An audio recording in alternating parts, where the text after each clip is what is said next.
What if your character's body is already telling the truth before they ever say a word? My friends, today we're talking about body language, which is one of my absolute favorite topics because once you start noticing it, you realize how much human beings are communicating before they ever say a word. A character can say, "I'm fine," while their fingers keep worrying the edges of a napkin. They can smile at the detective while their feet angle towards the floor. They can tell the truth in their words and still reveal the fear or guilt or longing or shame beneath the surface. And this is where body language becomes far more than description. It becomes story evidence. It becomes subtext. It becomes tension. It also becomes the quiet moment that lets the reader feel something before the character's ready to admit it. I genuinely get excited about this because it's one of those tools that helps us understand people in everyday life. And then as writers, it gives us a way to translate that same human complexity onto the page. Today, we're going to talk about how to use body language in your manuscript in a way that feels specific, meaningful, and powerful rather than dropping in random clenched jaws and crossed arms because you need something physical to break up the dialogue. I'm also bringing in a lens from my 18 years in policing, where reading behaviour and body language was a part of the job and could actually keep you alive. And I'm also going to touch on the behaviour analysis work of Chase Hughes, including ideas connected to his book, The Ellipsis Manual, and his broader teachings on observation, baseline, context, and behavioural clusters. It's an excellent read if you haven't read it. In any event, this episode is going to be useful for all writers, no matter your genre, because the body often tells the story before the mouth is ready to. So stay with me.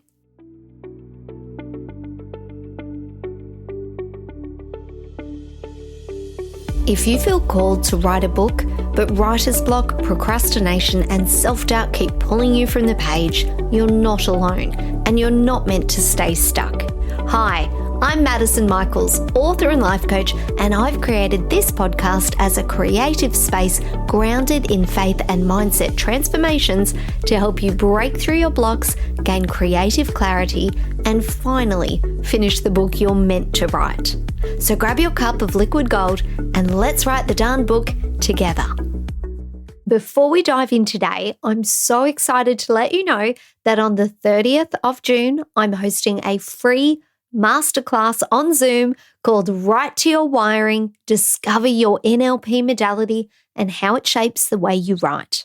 In this session, I'll be helping you understand how your mind naturally processes creativity, story, structure, dialogue, and emotion so that you can start working with the way you're uniquely wired to write rather than trying to force yourself into a process that was never designed for you.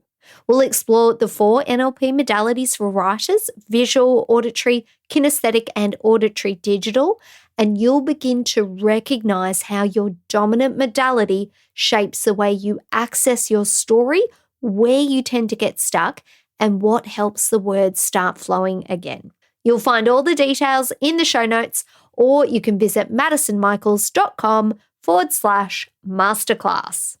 Hello, my friends, and welcome back to Write the Done Book. I'm your host, Madison Michaels, and today's Writing Wednesday episode is all about body language for writers. And I have to tell you, I'm so excited about this one because body language is one of those topics I could talk about for hours. And not just because it's fascinating, although it absolutely is, but because it's so incredibly useful for writers. We're looking at how to use physical cues on the page to reveal emotion, deepen character, create subtext, and build tension in your scenes. This matters because your characters aren't just brains walking around delivering dialogue. They have bodies, they react, they protect themselves. They also leak emotion from their bodies without perhaps realizing it, and they can hide things really badly. They can also give themselves away in the tiny moments they're trying the hardest to stay composed. And this is one of those craft topics that I love because it sits right at the intersection of manuscript technique and human behaviour. On the surface, body language can feel like a simple showing versus telling tool, and instead of writing, "he was angry," you show the hand tightening around the glass. Instead of writing, "she was nervous," you show the shallow breath, the overbright smile, or her fingers smoothing the same crease in her skirt over and over again. But body language can do so much more than that. It can show what a character is trying to hide, it can help reveal power shifts in the scene, and it can create tension between what someone says and what their body is actually doing. And if you write mysteries or thrillers or suspense, any sort of story with secrets or lies or suspicion, then body language can become one of the best tools in your craft kit that you can have your characters actually using. So it's really great fun. Now today we're going a bit deeper though than just show, don't tell. We're going to look at behaviour through a writer's lens. We're going to talk about baseline, context, clusters, contradictions, and consequence. And by the end of the episode, I want you to be able to open one scene in your manuscript and see exactly where the body can speak more powerfully than the explanation through dialogue alone can. Here's the mistake I see writers make with body language. They treat it like seasoning. A little jaw clench here, a little eyebrow lift there, and some crossed arms, a glance away, maybe someone swallows hard, and suddenly the scene feels physical. But body language used that way alone can quickly become repetitive or vague or perhaps unintentionally melodramatic. And I say that with so much affection because we've all done it. I've done it too. Sometimes you're in the middle of writing a dialogue-heavy scene and you think, oh my gosh, these people have been just talking nonstop for 3 pages. Someone actually needs to move and do something physical. So suddenly someone folds their arms or they look out the window or they take a sip of tea. And most of that is fine, okay? It's not wrong. But the real craft question is, why is the body doing that in this exact moment? And that's where body language becomes useful. A character folding their arms means very little by itself. They might be cold, or they might be defensive. They might even be comforting themselves. They could even be mirroring the person across from them. They might be trying to take up less space. They might simply be folding their arms all the time because that's their normal resting posture. So one gesture alone gives you very little, but a gesture connected to a character, pressure, setting, dialogue, and stakes gives you story. And that's the part I find so exciting because when you start using body language this way, your scenes immediately become more alive and feel embodied. That's one of the reasons I wanted to bring Chase Hughes into this conversation.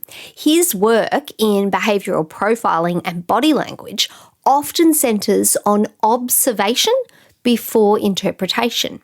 In his public teaching around his process, the first idea is change. In other words, what's shifted from this person's usual pattern?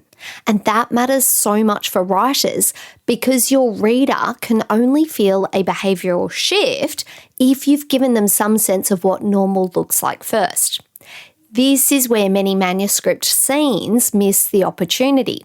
A character suddenly avoiding eye contact means far more if up until that moment they've been steady, direct, and unflinching. A character becoming very still means much more if until that moment they've been expressive with their hands and body. A character laughing too loudly means far more if the reader already knows they usually speak softly when they're under pressure. So rather than treating body language as decoration, I want you to treat it as behavioural evidence. The body is showing the reader something. Your job as the writer is to know what it's showing, why it matters, and what it changes in the scene. When I was in the police, one of the things I learnt very quickly was that people are rarely just one thing in a moment. Someone can be telling the truth and still look nervous. Someone can be lying and still look calm. Someone can be avoiding eye contact because they feel guilty or because they're frightened or ashamed or traumatized.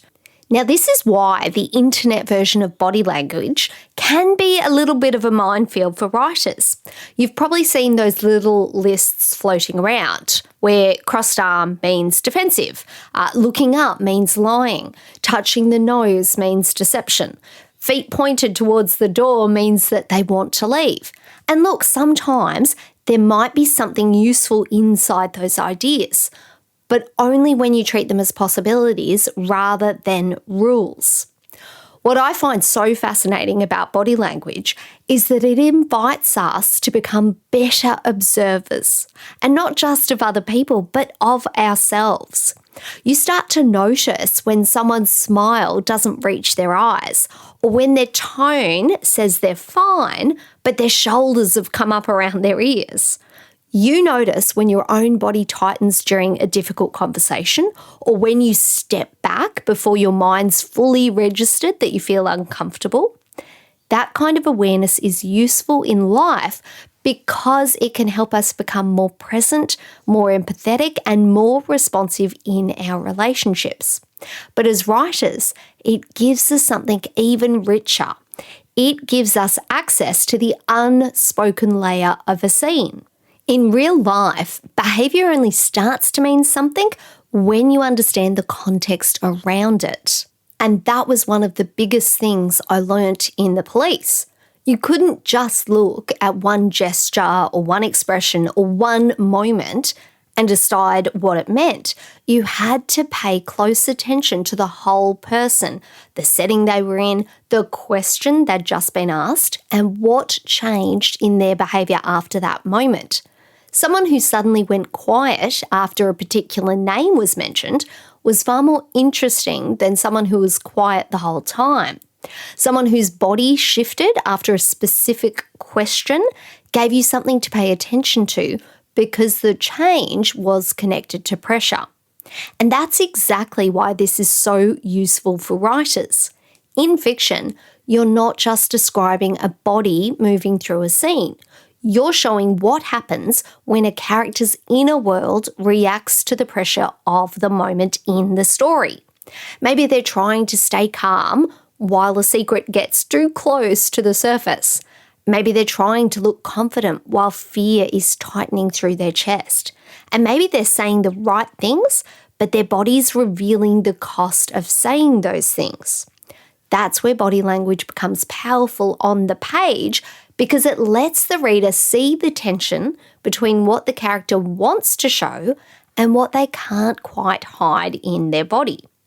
Picture a suspect in a mystery novel sitting across from your detective. He answers every question with the right words. He's polite, he's calm, he even seems helpful. And on the surface, he's giving your detective nothing.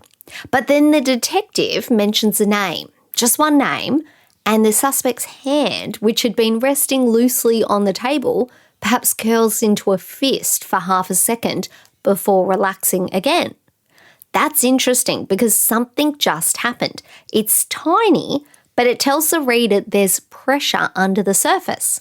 And the beautiful thing for us as writers is that we get to decide what that pressure means. But even then, that tiny physical cue only earns its place if it changes the scene in some way. Maybe the detective notices the fist and changes strategy. Maybe the reader notices it, but the detective misses it. Maybe the suspect realises he's been noticed and suddenly the power in the room shifts.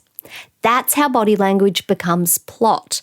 And honestly, I love that. I love the idea that the smallest physical cue can alter the energy of a scene. It can create suspicion. It can deepen attraction. It can tell the reader a character is grieving before that character can bear to say the word grief aloud. In my own writing, especially in my new mystery series, I love those tiny moments where the spoken words and the body separate from each other. A character might say, "I've never met him," but their gaze goes to the portrait on the wall. A heroine says it meant nothing, but her fingers close around the locket at her throat. A villain might express concerns, but there's something too measured in the pause before he speaks. Those details work because they ask the reader to participate. The reader becomes the observer, and the reader starts gathering evidence. And when your reader feels like they're discovering the truth rather than being told the truth, they stay engaged in the story. And that is such a powerful thing for writers because we want our readers to be engaged. And remember, the body is never just the body on the page. It's emotion made visible. It's the private truth of a character leaking out before they've given themselves permission to speak it. Now let's build a practical framework you can use straight away. I'm going to keep this writer-facing rather than turning it into a behaviour analysis lecture because you're writing a manuscript, you're creating a story, and you're using body language to create meaning, not to diagnose real people. The first layer is the baseline. So before a behavioural shift can matter, the reader needs some sense of what's normal for the character. Does this character usually move a lot, or are they very still? Do they hold eye contact, or do they look away while they're thinking? Do they speak with their hands or keep everything contained? Perhaps they might be physically warm and expressive, or are they controlled and economical? Baseline behaviour gives the reader a comparison point. And without the baseline, every gesture floats in the scene without weight. And this is one of the most useful concepts you can borrow from real-world behaviour awareness and that you can bring straight onto the page because change is only meaningful when we know what's changed from. So think of a character who's normally expansive. They enter rooms loudly, they gesture boldly, they touch people on the arm and laugh with their whole body. Now imagine that same character sitting still at a dining table, hands folded neatly, voice low and careful. That stillness means something because it's breaking that character's normal pattern. Now imagine the opposite.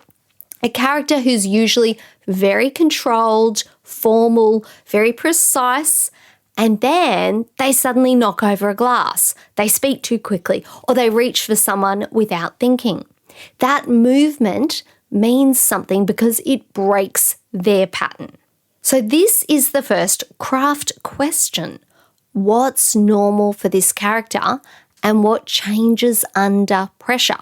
And when you answer that, body language stops being random movement and starts becoming character-specific behaviour. The second layer is context.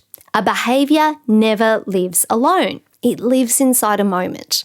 A character crossing their arms in a freezing room tells a different story from a character crossing their arms when accused of betrayal. A character looking towards the door during a boring meeting is different from a character looking towards the door after hearing footsteps in the hall. Context is where lazy body language becomes meaningful body language. It's also where your scene begins to feel more intelligent because you're asking the reader to interpret behaviour in the relationship to the emotional and story pressure around it. This is especially important when you're writing fear or deception, perhaps attraction, guilt or grief. The same physical cue can belong to many emotional states. A racing heartbeat can mean panic. It could also mean desire or rage or anticipation or even illness. A dry mouth can mean fear or grief or thirst or attraction even. A trembling hand can mean terror or age or cold or fury or suppressed excitement. So the question is never what gesture means nervous. The better question is what would this specific character's body do in this specific scene under this specific pressure? That's a much richer question, and it always gives you more original writing. The third layer is clusters. And this is a big one in body language teaching, and it matters beautifully for writing. One cue by itself often means very little. Several connected cues appearing in response to the same pressure points creates a more convincing pattern. So in fiction, a cluster might look like this. The character answers too quickly, then smooths their tie, and then angles their body away from the conversation. That combination gives the reader more than one clue.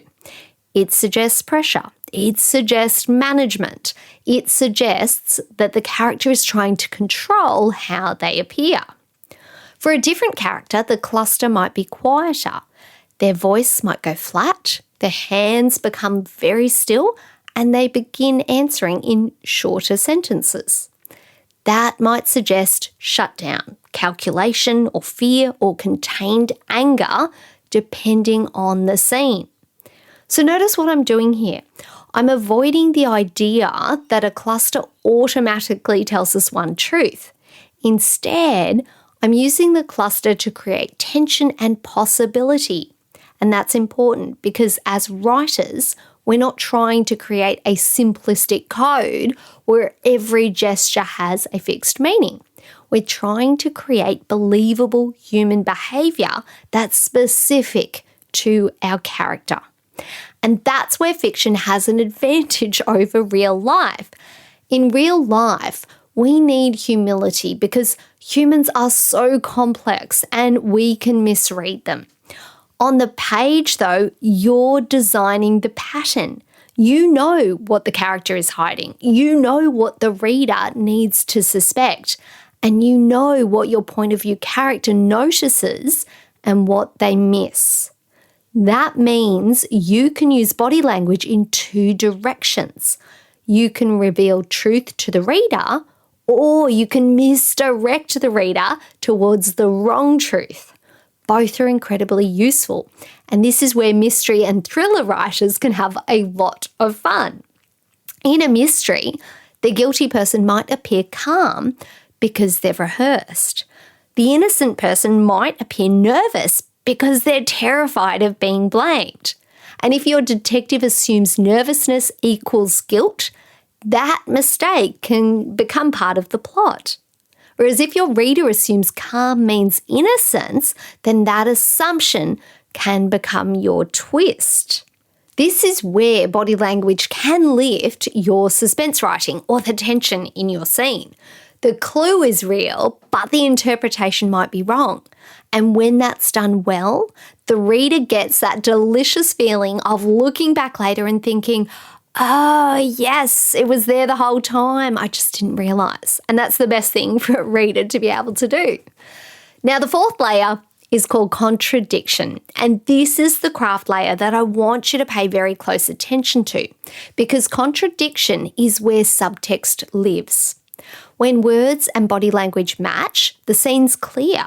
A character says, I'm furious, and slams the drawer. That works when you need directness. When words and body language match, the scene is clear. A character says, I'm furious, and their hand comes down hard on the table. And that can work when you want the emotion to land plainly and directly. But when words and body language disagree, the scene becomes far more interesting. A character might say, I'm perfectly calm, while carefully placing the glass back on the table with two hands. A witness might say, I don't remember seeing him, but their eyes flick for half a second towards the hallway. A wife says, of course I believe you, while she steps back just enough to put the kitchen bench between herself and her husband. Contradiction creates reader curiosity. It makes the reader ask, what's really going on here? And as a writer, that question is gold. You want the reader leaning in. You want them noticing, and you want them to feel that something is happening under the dialogue, even if they can't name it yet. That's the heart of showing rather than telling. Showing isn't just adding sensory detail. Showing's giving the reader evidence they can interpret. So when you're revising a scene, look for moments where your character explains their emotion too directly. She was scared, or he felt guilty. They were attracted to each other. And then ask yourself, what could the body do that would let the reader feel that before I explain it? For example, instead of she was scared, you might write, she kept her breathing shallow, as if any sound might reach the other side of the door. Instead of he felt guilty, you might write, he answered her question while studying the floorboards, his thumb worrying the loose thread at his cuff. Instead of they were attracted to each other, you might write, their hands reached for the same glass, then both withdrew as if the touch had burnt. Those are still simple examples, but they give the reader a body-level experience. They let the reader feel the pressure inside the moment, and that's where the writing starts to feel alive, because the reader isn't being told how to feel. They're being invited to notice what the character cannot fully hide. Now, the fifth layer is consequence, and this is the step that many writers miss. Body language becomes far more powerful when it changes the scene. A character notices the tremor in another character's hand and chooses a softer question. A detective sees the shift in a blink rate or a posture and circles back to a name. A lover might notice the withdrawal of their partner and realizes the argument is about something deeper. A villain can see fear and press harder. Consequence turns body language from description into action. And this is one of the reasons I get so excited about this topic, because once you see that body language can move a scene, you stop using it as a filler and it becomes part of the engine of the story. This is where you can use body language to affect pacing as well. A small cue can slow the reader down right before a revelation. A sudden physical shift can quicken the emotional rhythm. A character going still can feel more threatening than a character shouting. In fact, in many scenes, stillness is far more powerful than movement. Think about that for a moment. A furious character throwing things is one kind of anger. A furious character becoming perfectly calm, folding a napkin and speaking in a soft voice can be far more unsettling. The body language you choose shapes the kind of emotion your reader feels. This is where your own creative wiring also matters. Visual writers might naturally see posture, facial expression, spatial distance, and movement in the room. Auditory writers might notice breath, silence, pace, tone, and the change in someone's voice.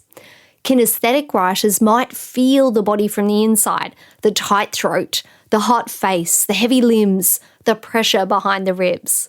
Whereas auditory digital writers might be especially good at tracking the logic of behaviour, what shifts, what contradicts, and what the pattern reveals. Each modality brings something valuable to body language. The trick is to use your natural strength first, then deliberately add the layer your scene needs from other modalities. For example, if you're visual, you might write beautifully external details, but you might need to ask, what does the body feel like from the inside? If you're kinesthetic, you might write emotion powerfully, but you might need to add what the point of view character can actually observe visually. If you're auditory, you might catch that rhythm of the room beautifully in the dialogue, but you might need to anchor it with physical movement. If you're auditory digital, you might understand the motivation and behavioural pattern clearly, but you might need to soften the explanation and let the reader infer it for themselves. That's exactly why body language is such a beautiful Writing Wednesday topic. It's craft, absolutely, but it's also creative wiring. It's character psychology. It's reader experience. It's manuscript momentum. And the more intentional you become with it, the more alive your scenes feel. Your characters stop feeling like people who simply say things, and they start feeling like real human beings with bodies, instincts, defenses, fears, secrets, and desires. Your tool for this week, my friends, is called the Body Language Scene Audit. What I'd like you to do is choose one scene in your current manuscript where a character is under emotional pressure. It might be an argument or an interrogation or a confession. It could be a romantic near miss, perhaps a family confrontation, or even a quiet moment where someone's hiding the truth. First, I want you to identify the character's baseline. Ask yourself, how is this character normally in their space, in their movement? How do they normally speak or take up space or respond under ordinary pressure? I only need you to get enough clarity to know what a meaningful shift would like. Then I want you to identify the pressure point in the scene. This is the moment where something changes. A question lands, a name is mentioned, perhaps the truth gets too close or a desire becomes visible. It could also be where a fear gets touched upon. Then you're going to revise one paragraph so the body reveals more than the dialogue explains. Aim for one specific cue. It could be connected to the context with a consequence in the scene, and that consequence can be internal, where the point of view character understands something, or it could be external, where the other character changes tactics because of what they noticed. Here's the key. Make the body language earn its place. Every gesture should either reveal character, increase tension, deepen the subtext, or move the scene. If it does none of those things, it might simply be a filler, and your manuscript deserves stronger than just a filler. Now, everything we've talked about today is something you can begin to apply on your own. You can open your manuscript, choose a scene, and start looking at what your characters' bodies are already trying to tell you. And honestly, this is one of those tools that can make revision feel exciting because you start seeing opportunities everywhere. You start noticing where the scene can breathe, where the tension can sharpen, and where the body can reveal what the dialogue is trying to hide. And if this conversation has lit something up for you, I'd love to invite you to my free masterclass, Write to Your Wiring, which is happening on Tuesday, the 30th of June at 10 a.m. Sydney time. In this 45-minute Zoom masterclass, we're going to look at how your natural NLP modality shapes the way you think, create, access your story, and move through resistance on the page.